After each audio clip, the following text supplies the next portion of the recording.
मित्रों नमस्कार। Solid study में आपका स्वागत है। हम लोग अध्ययन कर रहे हैं यूपी पुलिस भर्ती 2024 के री एग्ज़ाम के लिए। उसी के क्रम में हम लोग प्रीवियस ईयर के जितने भी पेपर अभी तक कांस्टेबल के हो रहे हैं उसका हम लोग अध्ययन कर रहे हैं।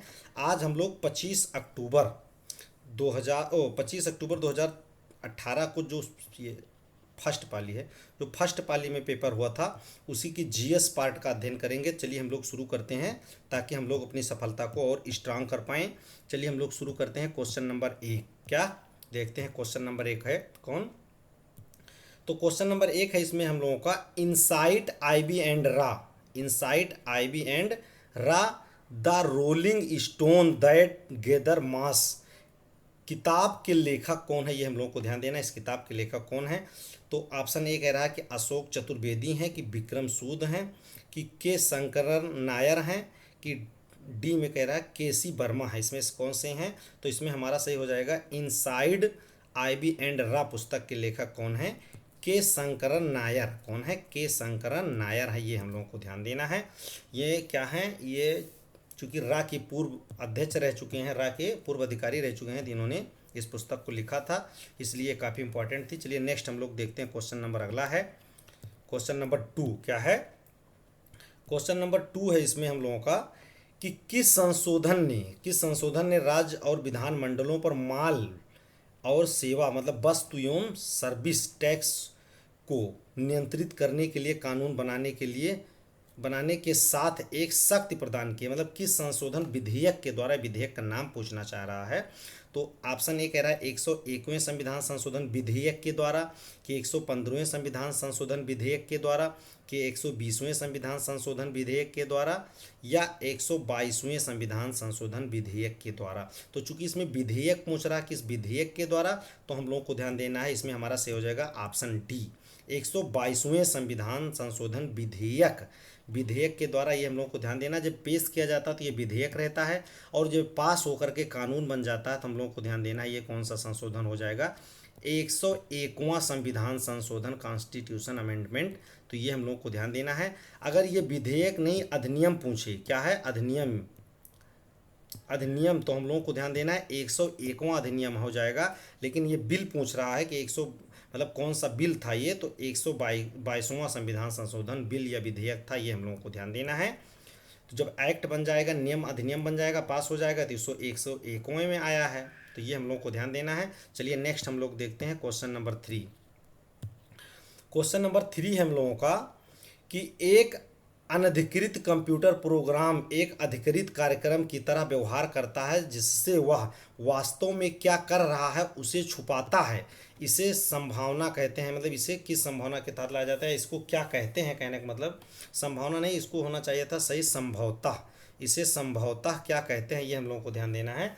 तो इसको कहा जाता है ट्रोजन हार्स कहते हैं इसको, कि कंप्यूटर की भाषा में क्या कहते हैं, ट्रोजन हार्स कहते हैं। ये हम लोग को ध्यान देना है। चलिए नेक्स्ट क्वेश्चन हम लोग देखते हैं। क्वेश्चन नंबर फोर क्या है, क्वेश्चन नंबर फोर है हम लोगों का जकार्ता एशियाई खेल 2018 में शूटिंग में स्वर्ण पदक जीतने वाले 16 वर्षीय सौरभ चौधरी उत्तर प्रदेश के डाट से संबंधित है। किस जिले से संबंधित है, तो इलाहाबाद से, कि गोरखपुर या मेरठ अथवा अलीगढ़ से। तो इसमें हमारा ऑप्शन सी सही हो जाएगा कि जो सौरभ चौधरी हैं ये जो शूटिंग में स्वर्ण पदक जीते थे या शूटिंग के खिलाड़ी हैं उत्तर प्रदेश के किस जिले से संबंधित है, तो हम लोग को ध्यान देना है ये मेरठ से संबंधित है। चूँकि उस समय जीते हुए थे तो ये पूछा गया था, लेकिन वैसे भी हम लोगों को याद रखना उत्तर प्रदेश के खिलाड़ी हैं सौरभ चौधरी। तो किस जिले से संबंधित है, मेरठ से संबंधित है। ये हम लोग को ध्यान देना है। चलिए नेक्स्ट हम लोग देखते हैं क्वेश्चन नंबर अगला। क्वेश्चन नंबर फाइव है हम लोगों का कि निम्नलिखित में से, कह रहा कि निम्नलिखित में से कौन सी नदी यमुना की सहायक नदी, इसमें नहीं होना चाहिए था, सहायक नदी नहीं है, सहायक नदी नहीं है। ये हम लोगों को ध्यान देना है, क्लर्कियल त्रुटि हो गई है। तो इसमें सहायक नदी नहीं है पूछना था। तो ये इसमें ऑप्शन ए है Ken, option B Betwa, option C Chambal और ऑप्शन डी कल्याणी। तो हम लोग को ध्यान देना है जो केन, बेतवा और चंबल ये तीनों यमुना की सहायक नदी हैं, लेकिन जो आपकी कल्याणी नदी है ये यमुना की सहायक नदी नहीं है। ये किसकी है, तो हम लोग को ध्यान देना ये गोमती, क्या है, गोमती नदी की सहायक नदी है। तो ये यमुना की सहायक नदी नहीं होगी। ये हम लोगों को ध्यान देना है। तो ऑप्शन डी हमारा सही हो जाएगा। चलिए नेक्स्ट हम लोग देखते हैं क्वेश्चन नंबर सिक्स क्या है। क्वेश्चन नंबर 6 है हम लोगों का कि मृदा जिसमें मुख्य रूप से पोटास की कमी, क्या है, जिसमें मुख्य रूप से पोटास की कमी हो उत्तर प्रदेश के डॉट डॉट जिले में पाई जाती है। उत्तर प्रदेश के किस जिले में पाई जाती है? तो हम लोग को ध्यान देना, इस प्रकार की मृदाएं उत्तर प्रदेश के जौनपुर जिले में, जौनपुर और जौनपुर के आसपास आजमगढ़ वगैरह में पाई जाती है, मऊ में, ये हम लोगों को ध्यान देना है। तो इसमें हम लोगों को ध्यान देना है, इससे एक क्वेश्चन और आता है कि इसमें पोटास की कमी तो होती है, या ऐसे करके पूछ सकते हैं कि जिसमें पोटास की कमी जिस मिट्टी में होती है साधारणतः कहाँ पाई जाती हैं, तो जौनपुर में एक क्वेश्चन पूछा हुआ है। ये ऐसे भी पूछ सकते हैं कि जौनपुर में जो मृदाएं पाई जा रही हैं सामान्यतः किस चीज़ की कमी होती है, किस तत्व की, तो पोटास की। इसको हम लोग को ध्यान देना है, इसको ऊसर, ऊसर या रेह के नाम से जाना जाता है। इस मिट्टी को क्या कहते हैं? ऊसर या रेह के नाम से जानते हैं। इसमें से क्वेश्चन आता है, इसलिए हम लोगों को ध्यान देना है। ये यूपी विशेषांक का क्वेश्चन है। चलिए नेक्स्ट हम लोग देखते हैं, इसको ऊसर या रेह के नाम से जाना जाता है। चलिए नेक्स्ट क्वेश्चन है क्वेश्चन नंबर 7। क्वेश्चन नंबर 7 है हम लोगों का कि ये हम लोगों को ध्यान देना है, क्वेश्चन नंबर 7, उत्तर प्रदेश का निम्नलिखित में से कौन सा जिला बुंदेलखंड का हिस्सा है? ये हम लोगों को ध्यान देना है। तो चंदौली है कि औरैया है या महोबा या एटा है? तो बुंदेलखंड का कौन सा हिस्सा है ये हम लोगों को पूछ रहा है। तो इसमें ऑप्शन सी सही हो जाएगा, महोबा। क्या है? महोबा बुंदेलखंड के अंतर्गत आते हैं। हम लोगों को ध्यान देना है, बुंदेलखंड में उत्तर प्रदेश के लगभग 7 जिले आते हैं। इसमें जैसे आपका महोबा है, उसके बाद में हम लोगों का है झांसी, क्या है? झांसी आ जाता है। ललितपुर है, क्या है? ललितपुर है। उसके बाद में हमीरपुर है, क्या है? हमीरपुर है, ये हम लोगों को ध्यान देना है। हमीरपुर के बाद में जैसा कि हम लोगों को पता है जालौन, क्या है? जालौन, उरई वाला जालौन, ये हम लोग को ध्यान देना, जालौन हो जाएगा। उसके बाद में हमीरपुर हो गया है, ये हमारा ललितपुर हो गया है। तो इस प्रकार से बांदा भी आता है इसके अंदर। कौन? बांदा आता है। तो ये 1 2 3 4 5 6, ये इस प्रकार के 6-7 जिले हैं जो इसके अंतर्गत आते हैं, ये हम लोगों को ध्यान देना है। और चित्रकूट भी आता है। कौन? चित्रकूट, ये हम लोगों को ध्यान देना है। चित्रकूट भी आता है। तो इस प्रकार से लगभग 7-8 जिले हैं जो इसके अंतर्गत आते हैं, ये हम लोगों को ध्यान देना है। इनका नाम याद रखना है, क्योंकि यहाँ महोबा पूछा हुआ है तो कहीं पर ललितपुर या बांदा चित्रकूट देकर भी पूछ सकता है, ये हम लोगों को ध्यान देना है। चलिए नेक्स्ट क्वेश्चन देखते हैं। अगला हम लोग को ध्यान देना है क्वेश्चन नंबर 8। क्वेश्चन नंबर 8 है कि अशोक स्तंभ में उत्कीर्ण किए हुए शेर का मुख, जिसे भारत सरकार द्वारा राष्ट्रीय प्रतीक के रूप में अपनाया गया, डाट डाट के संग्रहालय में संरक्षित है। मतलब किस संग्रहालय में वो रखा हुआ है सुरक्षित? तो हम लोग को ध्यान देना है सारनाथ के संग्रहालय में। यहाँ पर सारनाथ हम लोगों को पता है वाराणसी में है। कहाँ पर है? वाराणसी में सारनाथ संग्रहालय में ये है, ये हम लोगों को ध्यान देना है। ऐसे भी क्वेश्चन पूछा जाता है कि कहाँ से लिया गया है, तो सारनाथ से लिया गया है। सारनाथ वर्तमान में हम लोग को पता है कहाँ पर है, वाराणसी जिले में है। चलिए नेक्स्ट हम लोग देखते हैं क्वेश्चन नंबर अगला, क्वेश्चन नंबर 9। क्वेश्चन नंबर 9 है हम लोगों का, चंदेल शासक के दौरान उत्तर प्रदेश, कह रहा चंदेल शासन के दौरान उत्तर प्रदेश का निम्नलिखित में से कौन सा क्षेत्र जीजक भुक्त या जय होटी के नाम से जाना जाता था? ये हम लोगों को ध्यान देना है, कौन सा क्षेत्र है जीजक हुट या जय होटी के नाम से जाना जाता था? तो हम लोगों को ध्यान देना बुंदेलखंड, क्योंकि हम लोगों को पता है चंदेल किसके, चंदेलों का और बुंदेलों का ज़्यादातर शासन इसी के आसपास हुआ है। तो हम लोगों को ध्यान देना है चंदेल शासन बुंदेलखंड में किए थे, तो इसलिए हमारा बुंदेलखंड सही हो जाएगा, ऑप्शन बी। नेक्स्ट हम लोग देखते हैं क्वेश्चन नंबर अगला है क्वेश्चन नंबर 10। क्या है? क्वेश्चन नंबर 10 है हम लोगों का कि उत्तर प्रदेश को महिलाओं से संबंधित पहली पत्रिका डाट डाट 1847 में प्रकाशित करने का श्रेय जाता है, जिसके संस्थापक किसको मतलब जाता है? जिसके संस्थापक भारतेंद्र हरिश्चंद्र थे। तो हम लोगों को ध्यान देना कौन सी पुस्तक थी, या मतलब कह रहे हैं किसको प्रकाशित करने का, किस पत्रिका को? तो इसमें हमारा हो जाएगा बाल बोधिनी पत्रिका थी, जो महिलाओं के लिए थी। किसके लिए थी? महिलाओं के लिए थी, और ये 1847 के आसपास थी। इसके संस्थापक कौन है? भारतेंद्र हरिश्चंद्र। ये बहुत इंपॉर्टेंट पुस्तक है, तो हम लोग को ध्यान देना किससे संबंधित है? महिलाओं से संबंधित है। तो ये हम लोगों को देखे मतलब ध्यान दिए रहना है। इसके संस्थापक भी पूछ सकते हैं, तो ये संस्थापक कौन थे? भारतेंद्र हरिश्चंद्र जी थे, ये हम लोगों को देखना है। चलिए नेक्स्ट क्वेश्चन हम लोग देखते हैं, क्वेश्चन नंबर अगला, क्वेश्चन नंबर 11। क्या है? क्वेश्चन नंबर 11 है, प्रसिद्ध सितार वादक नवाब इनायत खां उत्तर प्रदेश के डाट डाट जिले से संबंधित हैं। जो नवाब खां साहब हैं, इनायत नवाब खां उत्तर प्रदेश के किस जिले से संबंधित है? तो हम लोग को ध्यान देना है, ये इटावा जिले से, किसके सितार वादक हैं, काफ़ी फेमस थे, तो ये इस प्रकार के क्वेश्चन आते भी हैं। तो हम लोग को ध्यान देना किससे संबंधित है, ये इटावा जिले से, उत्तर प्रदेश के इटावा जिले से इनका संबंध है। चलिए हम लोग को ध्यान देना है, इसको इटावा घराना भी करके पूछते हैं, तो ये हम लोगों को ध्यान देना है। चलिए नेक्स्ट हम लोग अगला क्वेश्चन देखते हैं, क्वेश्चन नंबर 12। क्वेश्चन नंबर 12 है हम लोगों का कि तीसरा बौद्ध परिषद या तीसरी बौद्ध संगीत जिसको हम लोग कहते हैं, किस शहर में आयोजित की गई थी, तीसरी बौद्ध संगति किस शहर में आयोजित की गई थी, तो हम लोग को ध्यान देना है पाटलिपुत्र में। तीसरी कहाँ पर आयोजित की गई थी, पाटलिपुत्र में आयोजित की गई थी, ये हम लोग को ध्यान देना है। किसके शासनकाल में, तो हम लोग को ध्यान देना अशोक के शासनकाल में, किसके, अशोक के शासनकाल में ये आयोजित की गई थी, ये हम लोगों को ध्यान दिए रहना है।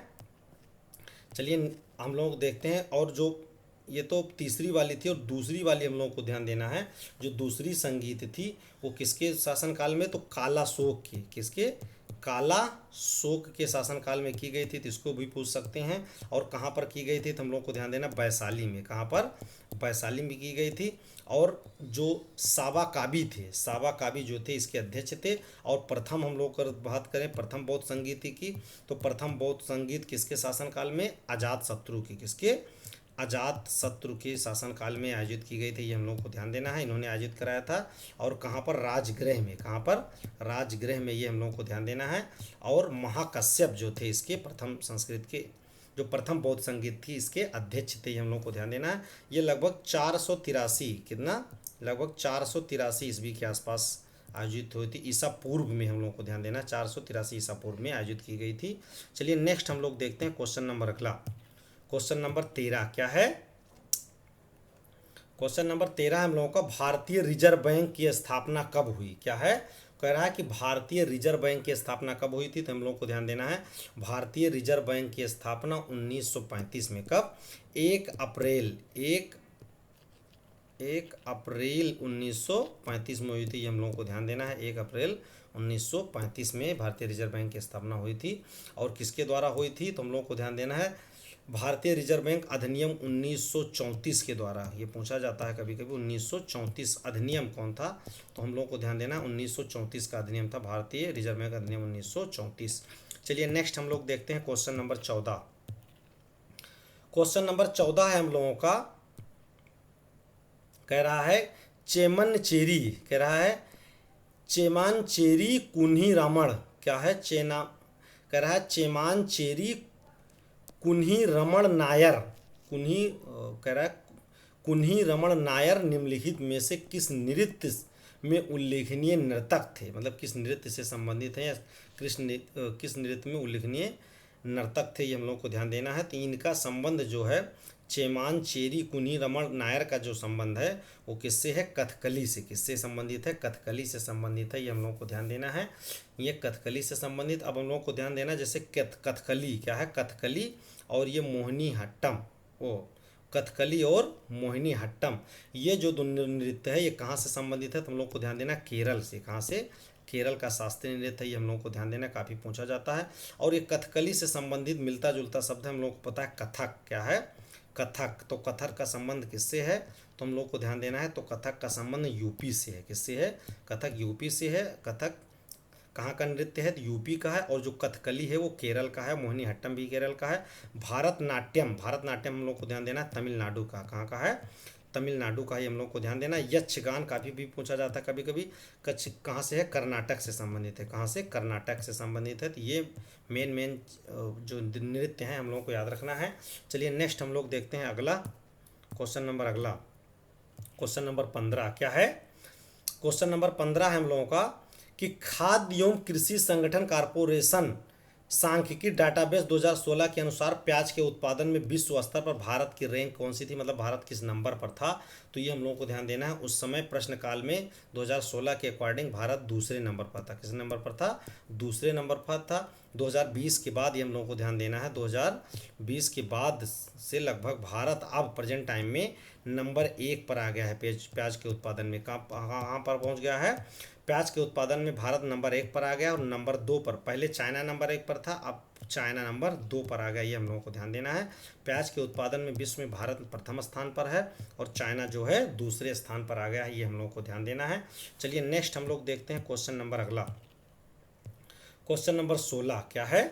क्वेश्चन नंबर 16 कह रहा है हम लोगों का कि वित्तीय वर्ष 2017-18 के दौरान भारत के निर्यात में वृद्धि प्रतिशत क्या था? मतलब भारत के निर्यात में 17-18 में जो व्यापार किया गया था, जो वृद्धि हुई थी व्यापार में, कितने प्रतिशत थी?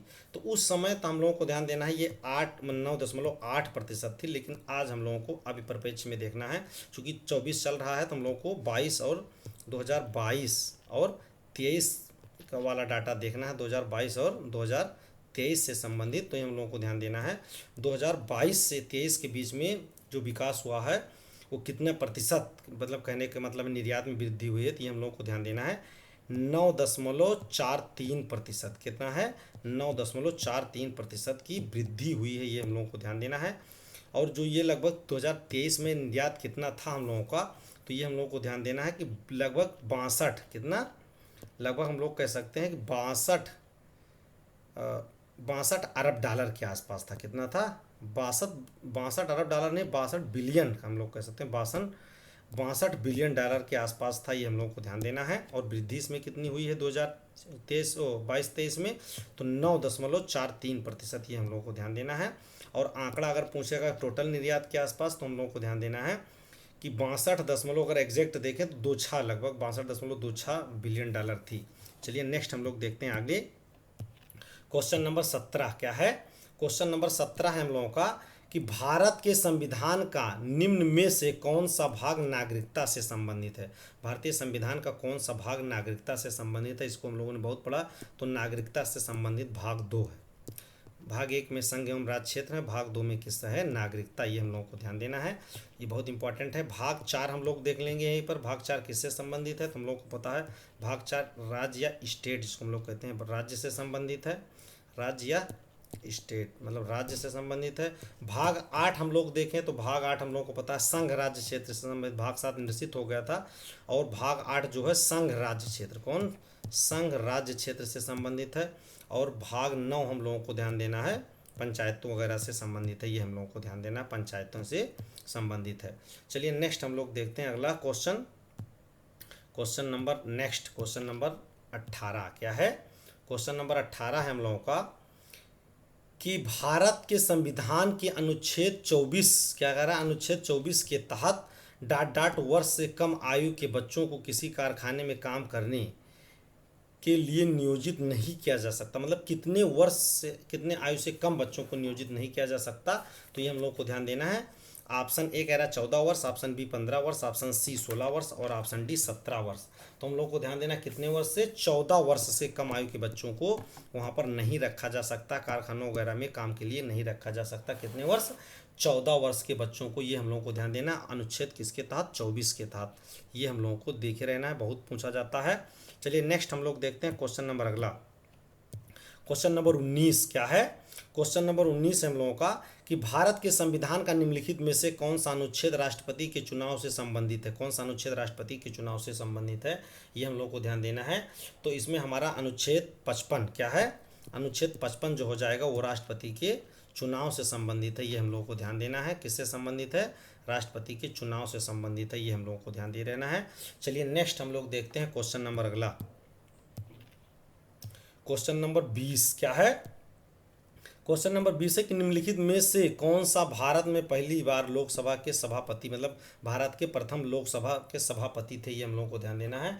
कौन सभापति थे? तो हम लोगों को ध्यान देना है लोकसभा के उपसभापति कौन से, उसमें उप करके पूछ रहा, उपसभापति कौन थे? तो हम लोग को ध्यान देना है यम अनंत सायनम आयंगर करके थे। यम अनंत सायंगर आयंगर करके थे, ये हम लोग को ध्यान देना है। तो ये कौन थे? ये कह रहा है कि भारत में पहली जो लोकसभा गठित की गई थी उसके उपसभापति थे, ये हम लोगों को ध्यान देना है।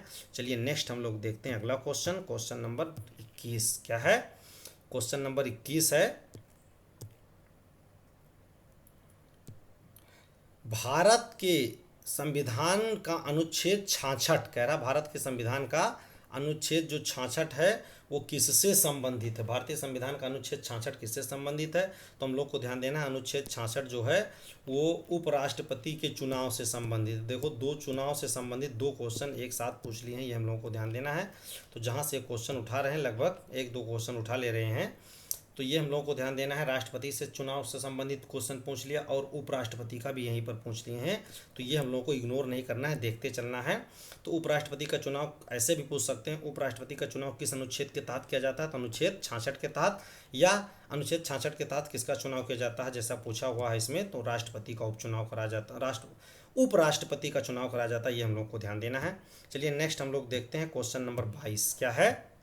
क्वेश्चन नंबर 22 है हम लोगों का कि सीरिया की राजधानी क्या है। सीरिया की राजधानी क्या है, तो सीरिया की राजधानी हम लोगों को पता है दमिश्क है। क्या है, सीरिया की राजधानी क्या हो जाएगा, दमिश्क, ये हम लोगों को ध्यान देना है। चलिए नेक्स्ट हम लोग देखते हैं अगला क्वेश्चन, क्वेश्चन नंबर नेक्स्ट, ये हम लोगों को ध्यान देना है, कौन है, क्वेश्चन नंबर 23 क्या है, क्वेश्चन नंबर 23 हम लोगों को ध्यान देना है।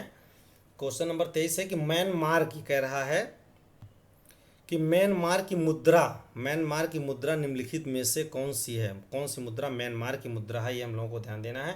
तो म्यांमार की मुद्रा कई क्वेश्चन पेपर में पूछा गया, तो हम लोग को ध्यान देना है म्यांमार की मुद्रा को म्यांमारी क्यात कहते हैं। क्या कहते हैं, क्यात कहते हैं, या बर्मीज, बर्मा चूंकि पहले इसका नाम था तो बर्मीज क्यात के नाम से भी जाना जाता था, ये हम लोग को ध्यान देना है। तो बर्मा की या म्यांमार की मुद्रा क्या है, तो क्यात है, ये हम लोगों को ध्यान देना है, क्यात। चलिए नेक्स्ट हम लोग देखते हैं अगला क्वेश्चन, क्वेश्चन नंबर 24 क्या है। चलिए हम लोग को देख लेना है question number next, question number 24 क्या है। क्वेश्चन नंबर 24 है, इसमें हम लोगों का अफ्रीका महाद्वीप का सबसे ज़्यादा आबादी वाला देश कौन सा है, हम लोगों को ध्यान देना। अफ्रीका महाद्वीप का सबसे ज़्यादा आबादी वाला देश कौन सा है, तो इसमें मोरक्को है कि नाइजीरिया है कि बेनिन है कि सोमालिया है। तो सबसे ज़्यादा आबादी, चूँकि सबसे ज़्यादा प्रजनन दर वहीं की है, तो सबसे ज़्यादा आबादी कहाँ की है, हम लोग को ध्यान देना नाइजीरिया की। क्या है, नाइजीरिया की, ये हम लोग को ध्यान देना, पहले भी थी अब भी है, ये हम लोग को ध्यान दिए रहना है। चलिए नेक्स्ट क्वेश्चन हम लोग देखते हैं अगला क्वेश्चन नंबर, अगला है हम लोगों का क्वेश्चन नंबर 25 क्या है। क्वेश्चन नंबर 25 है, हम लोगों को देखना है क्वेश्चन नंबर 25 कि उत्तरी अमेरिका कह रहा, उत्तरी अमेरिका के निम्नलिखित देशों में से कौन से देश में वन भूमि का क्षेत्रफल उसके कुल भूमि क्षेत्रफल में प्रतिशत के रूप में उत्तरी अमेरिका क्षेत्र में सबसे अधिक है। किस क्षेत्र में कह रहा है कि सबसे अधिक है, ये हम लोगों को ध्यान देना है। तो इसमें हमारा किसमें सही हो जाएगा, कनाडा में। कहाँ पर, कनाडा, ये हम लोगों को ध्यान देना है, ऑप्शन बी। और जैसा कि हम लोगों को पता है कि उत्तरी अमेरिका में बड़े देशों में मुख्य रूप से कौन कौन सा है, अमेरिका और कनाडा ही हैं, ये हम लोगों को ध्यान देना है। तो इसमें हमारा कौन सा हो जाएगा, वन क्षेत्र में कनाडा, ये हम लोगों को ध्यान देना है। चलिए नेक्स्ट हम लोग देखते हैं अगला क्वेश्चन, क्वेश्चन नंबर 26 क्या है। क्वेश्चन नंबर 26 है हम लोगों का कि निम्नलिखित में से, कह रहा है कि निम्नलिखित में से कौन सी नदी बंगाल की खाड़ी में नहीं गिरती है, कौन सी नदी बंगाल की खाड़ी में नहीं गिरती है, हम लोग को ध्यान देना है। तो जैसा कि हम लोग को पता है, पहला ही ऑप्शन है इसमें नर्मदा।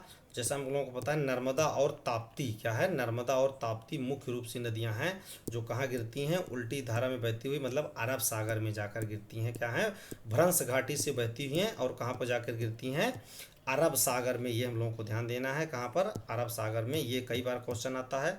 तो चलिए हम लोग को ध्यान देना है, इसमें से कौन सा हो जाएगा हमारा, नर्मदा। नेक्स्ट हम लोग देखते हैं क्वेश्चन नंबर 27 क्या है। क्वेश्चन नंबर 27 हम लोगों का मानवाधिकार कार्यकर्ता कृति भारती, कह रहा है मानवाधिकार के कार्यकर्ता जो कृति भारती किस सामाजिक बुराई के विरुद्ध लड़ाई में शामिल, मतलब कौन सी सामाजिक बुराई थी जिसको ये खत्म करना चाहती थी, ये हम लोगों को ध्यान देना है। कौन सी बुराई थी जिसको ये खत्म करना चाहती, तो हम लोग को ध्यान देना है, ये बाल विवाह से संबंधित है। किससे, बाल विवाह के ऊपर इन्होंने बहुत ज़्यादा काम किया है। तो हमको ये याद नाम रखना है कि कृति भारती कौन सी बुराई समाप्त करना चाहती हैं, इसके लिए ज़्यादा काम किया है, तो बाल विवाह के लिए। किसके लिए, बाल विवाह के लिए, ये हम लोग को ध्यान देना है। चलिए नेक्स्ट हम लोग देखते हैं क्वेश्चन नंबर अगला, क्वेश्चन नंबर अगला है हम लोगों का क्वेश्चन नंबर 28 क्या है। भारत सरकार छत्तीसगढ़ को एक विशेष नक्सल विरोधी युद्ध बल प्रदान करने जा रही है, मतलब उस समय चूंकि 2018 का पेपर है तो उस समय एक बल गठित किया गया था, उस बल का नाम बताना है कि छत्तीसगढ़ सरकार द्वारा कौन सा बल गठित किया गया था। तो हम लोग को ध्यान देना है, इसका नाम था ब्लैक पैंथर। क्या है, ब्लैक पैंथर नाम से गठित किया गया था, ये हम लोग को ध्यान देना। किसको मिटाने के लिए? तो नक्सल को प्रभावित करने के लिए, जो नक्सल हैं उनको खत्म करने के लिए। और यूपी में जैसा कि हम लोग को पता है कि जो विशेष बल गठित किया गया है यूएसएफ करके गठित किया गया, ये हम लोग को ध्यान देना है। चलिए नेक्स्ट हम लोग को देखना है अगला क्वेश्चन। नेक्स्ट क्वेश्चन है क्वेश्चन नंबर 29। भारत और पाकिस्तान के मध्य किस वर्ष शिमला समझौता पर हस्ताक्षर हुए थे? मतलब कि शिमला समझौता किस वर्ष हुआ था, तो ये हम लोग को ध्यान देना है। तो शिमला समझौता कब हुआ था? 1972 में। कब? 1972 में, ये हम लोग को ध्यान देना है, शिमला में हुआ था। और भारत की जो प्रधानमंत्री थी उस समय इंदिरा गांधी थी। कौन थी? इंदिरा गांधी थी, ये हम लोग को ध्यान देना है। और जो पाकिस्तान की तानाशाह या राष्ट्रपति हम लोग कह सकते हैं, वो जुल्फ़िकार अली भुट्टो थे। कौन थे? जुल्फ़िकार अली भुट्टो थे, ये हम लोगों को ध्यान देना है। चलिए नेक्स्ट क्वेश्चन हम लोग देखते हैं। क्वेश्चन नंबर 30 क्या है? क्वेश्चन नंबर 30 है हम लोगों का कि 2018 में, कह रहा है 2018 में किस शहर में नाबार्ड ने जलवायु परिवर्तन केंद्र स्थापित किया था? किस शहर में नाबार्ड ने जलवायु परिवर्तन केंद्र स्थापित किया था? तो हम लोग को ध्यान देना है कहाँ पर, चूंकि यूपी से संबंधित था तो इसलिए क्वेश्चन आया हुआ है लखनऊ में। कहाँ पर? लखनऊ में, ये हम लोग को ध्यान देना है। 2018 में नाबार्ड हम लोग को पता है कृषि के लिए लोन वगैरह देता है या कृषि के लिए काम करता है, ये हम लोग को ध्यान देना है। तो कहाँ पर जलवायु परिवर्तन केंद्र स्थापित किया था? तो लखनऊ में, ये हम लोग को ध्यान देना है। चलिए नेक्स्ट हम लोग देखते हैं क्वेश्चन नंबर अगला, क्वेश्चन नंबर 31। क्वेश्चन नंबर 31 है हम लोगों का कि अंतर्राष्ट्रीय मुद्रा कोष क्या है? अंतर्राष्ट्रीय मुद्रा कोष की प्रबंधक निर्देशक अध्यक्ष क्रिस्टीना लेगार्ड, कह रहा है क्रिस्टीना लेगार्ड किस देश से संबंधित हैं?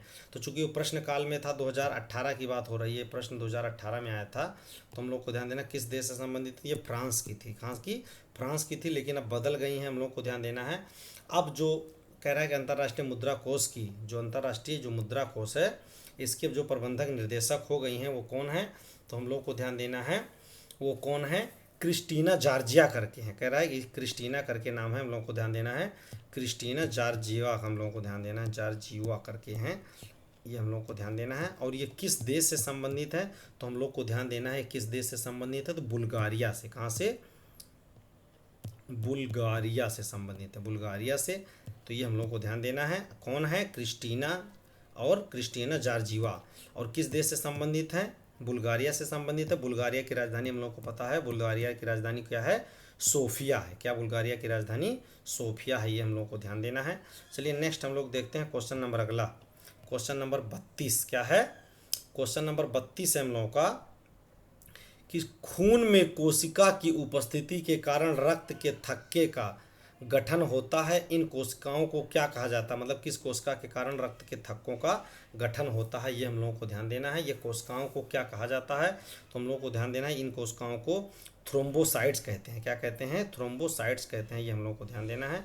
और ऐसा भी पता है कि हम लोग को रक्त थक्का जमाने का काम विटामिन के द्वारा किया जाता है, लेकिन खून में कोशिकाओं की उपस्थिति के कारण रक्त के थक्के का गठन होता है। इसके लिए कोशिकाओं को क्या कहते हैं? कौन सी कोशिकाएं होती हैं? तो हम लोग को ध्यान देना है थ्रोम्बोसाइट कहते हैं। क्या कहते हैं? थ्रोम्बोसाइट्स कहते हैं। चलिए नेक्स्ट हम लोग देखते हैं क्वेश्चन नंबर अगला, क्वेश्चन नंबर 33 क्या है?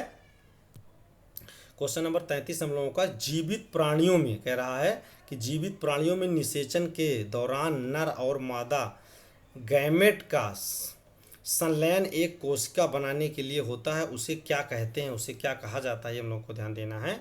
तो उसको क्या कहते हैं? युग्मनज कहते हैं। क्या कहते हैं? युग्मनज कहा जाता है, ये हम लोग को ध्यान देना है। कि जो नर और मादा निषेचन के लिए गैमेट मतलब एक मिला करके कोशिकाएं जो मिलाते हैं उसको क्या कहते हैं? युग्मनज कहते हैं, ये हम लोग को ध्यान देना है। चलिए नेक्स्ट हम लोग देखते हैं अगला क्वेश्चन नंबर 34 क्या है? क्वेश्चन नंबर 34 है हम लोगों का कि आराम करने वाले, कह रहा है कहता है कि आराम करने वाले व्यक्ति की नाड़ी की दर आमतौर पर प्रति मिनट धड़कन के बीच, मतलब कितने प्रति मिनट धड़कन के बीच होती है, मतलब कितने से कितने के बीच होती है, हम लोग को ध्यान देना है। तो सामान्य व्यक्ति में या आराम करने वाला मतलब सामान्य व्यक्ति की बात कर रहे हैं, तो हम लोग को पता है कि 1 मिनट में कितनी बार धड़कते हैं? लगभग 72 से लेकर 80 बार। कितना? 72 से लेकर के 80 बार, ये हम लोग को ध्यान देना है।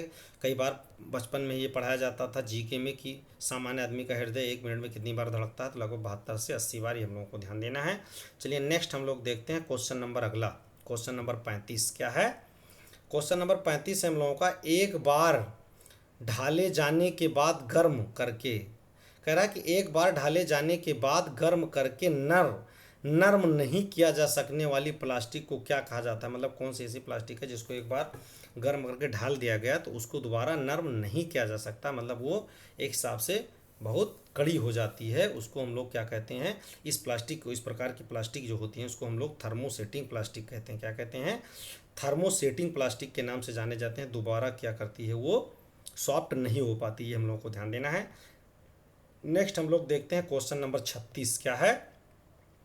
क्वेश्चन नंबर 36 है हम लोगों का, एक व्यक्ति क्या कह रहा है, एक व्यस्त कह रहा है कि एक व्यस्क वयस्क लिखना था, इसमें गलत है। एक वयस्क इंसान सामान्य रूप से 24 घंटे में लगभग 1 से डाट डाट मूत्र विसर्जित करता है। मतलब कितना मूत्र का विसर्जन करता है एक सामान्य व्यक्ति, हम लोग को ध्यान देना है।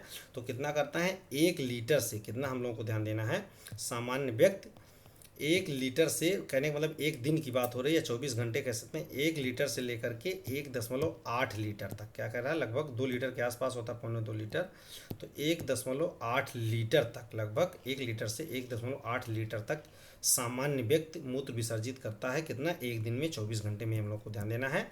तो इसमें हमारा ऑप्शन डी सही हो जाएगा। चलिए नेक्स्ट हम लोग देखते हैं क्वेश्चन नंबर अगला, क्वेश्चन नंबर 37 क्या है। क्वेश्चन नंबर 37 हम लोगों का कि 11 दिसंबर, क्या कह रहा है कि 11 दिसंबर 2014 को संयुक्त राष्ट्र ने संकल्प 69/131 द्वारा योग के अंतर्राष्ट्रीय दिवस के रूप में घोषित किया है। मतलब योग को अंतर्राष्ट्रीय दिवस में किस दिवस को अंतर्राष्ट्रीय मतलब योग मनाया जाएगा, कहने का मतलब ये पूछ रहे हैं। तो हम लोगों को पता है 21 जून को, किसको, 21 जून को योग दिवस के रूप में घोषित किया गया है। किसके द्वारा, किसके संकल्प के द्वारा, ये संख्या है, संकल्प संख्या इनका किसकी, संयुक्त राष्ट्र संघ की 69/131, ये हम लोग को ध्यान देना है। तो किसके, किस डेट को, तो 21 जून को, मतलब 21 जून को प्रत्येक वर्ष अंतर्राष्ट्रीय योग दिवस मनाया जाता है, ये हम लोग को ध्यान देना है। चलिए नेक्स्ट क्वेश्चन हम लोग देखते हैं। क्वेश्चन नंबर अगला क्या है, क्वेश्चन नंबर अगला है हम लोगों का क्वेश्चन नंबर 38 क्या है। क्वेश्चन नंबर 38 कह रहा है कि 1993 में विटामिन के आविष्कार के लिए डाट को नोबेल पुरस्कार दिया गया था। मतलब कौन से वैज्ञानिक थे जिन्होंने विटामिन के का आविष्कार किया गया था और उसके लिए उनको नोबेल पुरस्कार दिया गया, ये हम लोगों को ध्यान देना है। तो इसमें ऑप्शन ए कह रहा है कि E.C. कैंडल थे, कि ऑप्शन बी कह रहा है कि डोइजी एंड डैम थे, ऑप्शन सी कह रहा है कार्ल लिनियस के थे, कि स्टैनफोर्ड मूर थे। तो इसमें हमारा सही हो जाएगा ऑप्शन बी, क्या थे, ऑप्शन बी डोइजी एंड डैम थे। क्या थे, डोइजी एंड डैम थे, जिन्होंने क्या किया था लगभग 1993 के आसपास। क्या है, 1993 नहीं होगा, ये गलत हो गया है, इसमें 1943 के आसपास था, 1943 होना चाहिए, 1943 के आसपास इन्होंने क्या किया था, विटामिन के की खोज किया था और उसी के लिए इनको क्या मिला था, नोबेल पुरस्कार साइंस के क्षेत्र में मिला था, ये हम लोगों को ध्यान देना है। तो ये हमारे बहुत इंपॉर्टेंट क्वेश्चन थे मित्रों, जिसका हम लोगों ने अध्ययन किया और इससे मिलते जुलते जो क्वेश्चन थे या करंट से जुड़े हुए था उसका भी हम लोग देखते चल रहे हैं। तो इसी प्रकार से अगर हम लोग पढ़ते रहे तो निश्चित ही हम लोग के पास अच्छा क्वेश्चन का संग्रह होगा और हम लोग निश्चित ही सफल हो पाएंगे। चलिए हम लोग नेक्स्ट वीडियो में फिर मिलेंगे मित्रों, तब तक के लिए आप लोग पढ़ते रहिए, बढ़ते रहिए मित्रों। जय हिंद, जय भारत।